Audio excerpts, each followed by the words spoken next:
And at this point now, I expect now you don't need the slides.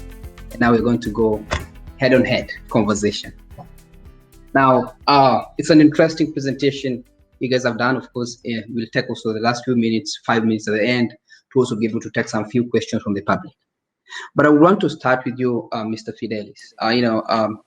The Kenyan economy, for example, in Africa, what you guys are doing at the Kenya bankers. I would want to know, for example, what do you see, with regards to, we understand for sure, banks are part of our critical infrastructure. And cyber threat is real, and our financial institutions, for sure, are one of the highly impacted.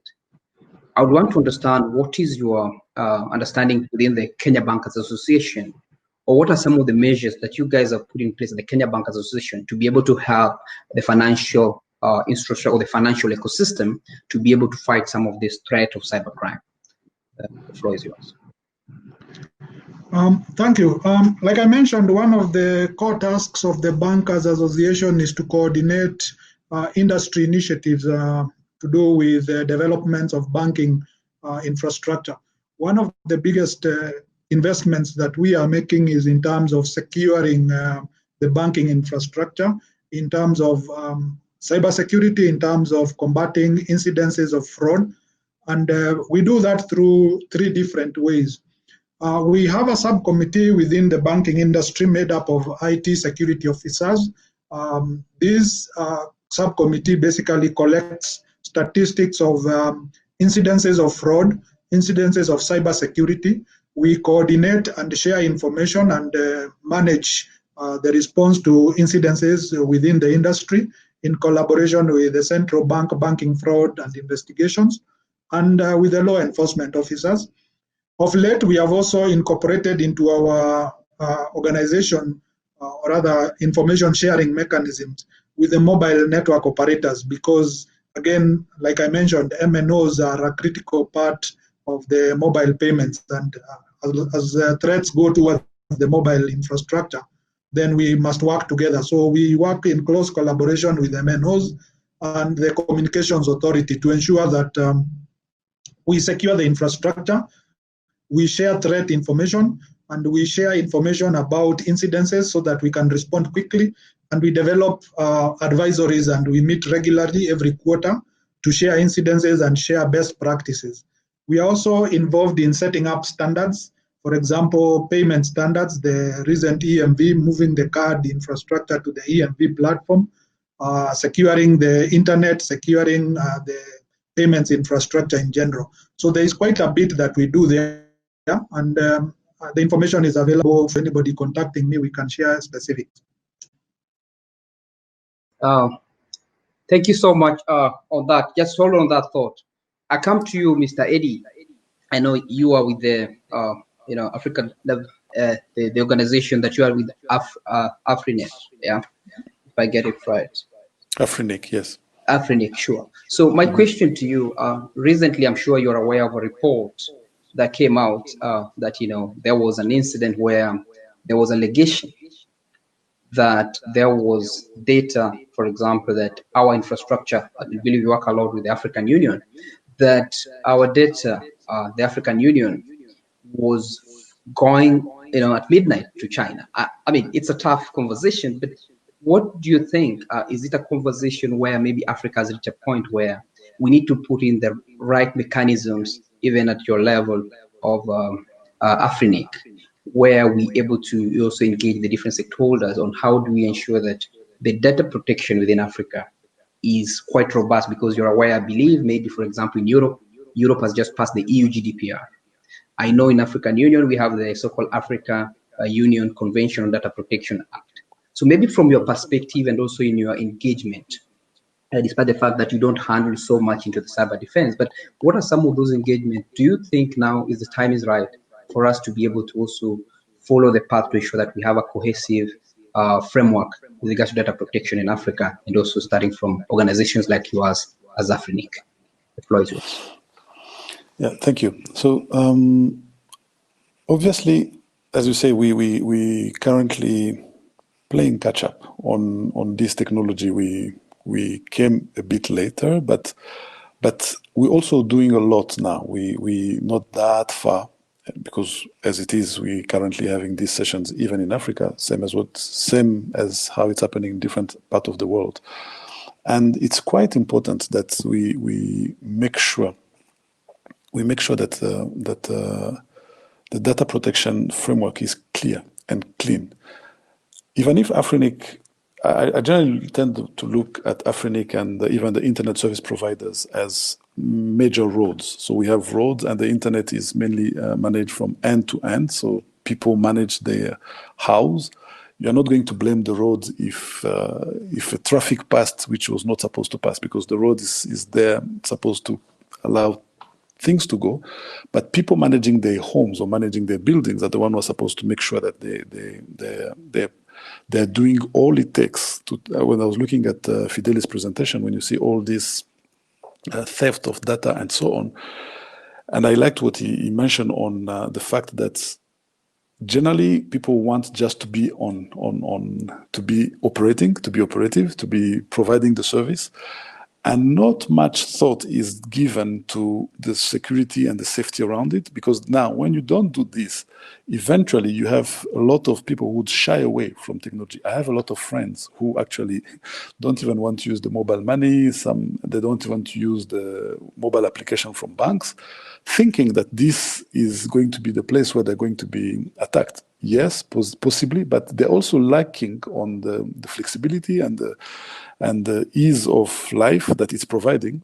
So it's a choice between different people. But I think for people handling this type of critical infrastructure and for governments, it's very important to make sure that these frameworks are being put in place. And it's going to be a process, because it's not just this world is a very dynamic world where people are finding new ways to siphon data, new ways to steal and get access to some data. So sometimes we also see people saying that now we've put the laws, now we've put the framework, and that's it. The rest is the market should take care of itself. It's a very dynamic environment, and maybe we just that it's sometimes, unfortunately, big hits are the things that give us wake us up to make sure that we now do the thing adequately. But we can learn from what has happened to others and make sure that to be proactively building all these building blocks that allow us to ensure this, because it's not only technology, it's not only policies, there's also the technology and the knowledge and being aware of how we can make sure our space is protected. At AfriNIC, we also have infrastructure. We also have our part of what we provide a service, our networks, our servers, and so on. And same as all the others, we are making sure that this doesn't, we're not impacted in that space. But again, as I said, it is a progressive thing. I've heard that the one will tell you that this device is hacking proof, then run away from that provider, because this world is a world where we all make sure we do the best and assess and make sure that we respond as fast as possible to anything that pops up. Thank you. Thank you, Mr. Eddy, for the wonderful submission. And I agree with you. I mean, maybe it's time to say, look, there's no perfect security, but we can at least do what is necessary to at least secure the technology. And I think that also comes into the agenda of Africa Cyber Defense Forum, where, saying in as much as technology has the right to change our society, but it also has to be a secure technology. And I think we all believe in that. And I think even Mr. Fidelis, you also sharing the same. Now, Mr. Fidelis, I come to you. There's a tough question I will know. I mean, Africa is robust. We have over, now 55, 54 countries, depending on how you count it. But the question that comes into mind is the issue of threat intelligence sharing. I give an example. Kenya banking sector has around 47 banks, if I'm right. Now, there are other banks. If you go to Uganda, you go to Tanzania, you go to our neighbors, whether any country, they also have other banks. But the question that comes to my mind is, how robust is our threat intelligence sharing with regards to these other institutions? Because what we've noticed, I remember, for example, you realize the cases where cyber fraudsters or other cyber criminals use the same technology, the same type of tactics, yeah, in, let's say, in Rwanda or in Kenya, for example, and they end up using the same tactics in another country, which is neighbor country, Uganda, whatever the case. Now, the question that comes in, maybe is it not the right time for us to be able to set up quite a cohesive and coherent threat intelligence sharing platforms between the different countries and organizations and even different institutions? Because, for example, you're talking about Kenya Bankers Association. I believe there's Uganda Bankers Association. And I believe there's also Mauritius Bankers Association, in my understanding. Now, how robust is that level of threat intelligence sharing? And how willing are organizations willing to share threat intelligence in your perspective and your experience in the industry? You've hit the nail on the head on our biggest headache so far. With the interconnectivity of financial services across the region, threat intelligence sharing is becoming a big challenge. The main perspective is that we are dealing with different cultures, different jurisdictions, so to speak. Within East Africa, which I can speak to, all the East African Bankers Association work in close collaboration. As you can imagine, most of the Kenyan banks already have affiliate branches within the East African region. So importance of sharing information cannot be gainsaid. We work very closely within the East African community to make sure that threat information is shared. The mobile network operators also work very closely together, and the law enforcement. The only comment I would make about that collaboration is that it is more of an informal collaboration. There is no legal or a formal framework set up that can guide towards this. So I think we need to formalize this a bit better. We need to develop frameworks that we can share information. But an informal one-on-one and association to association, we